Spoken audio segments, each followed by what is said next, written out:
jungle. Rajshri Chhatrapati Shahu कृषी व्यवसाय व्यवस्थापन महाविद्यालय सांगली या ठिकाणी दिनांक 10 जून 2026 रोजी नेत्रदान जनजागृती नेत्रदान नोंदणी शिबिर व व्याख्यान आयोजित.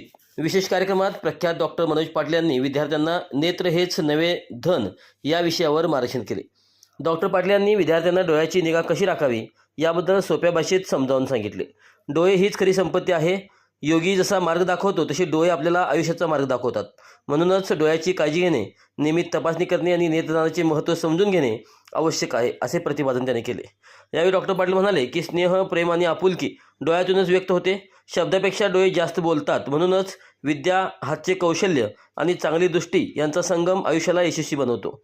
त्यांनी विद्यार्थ्यांना मोबाईल व कॉम्प्युटरचा वापर मर्यादित करण्याचा, डोळ्यांना नियमित व्यायाम देण्याचा आणि संतुलित आहार घेण्याचा सल्ला दिला.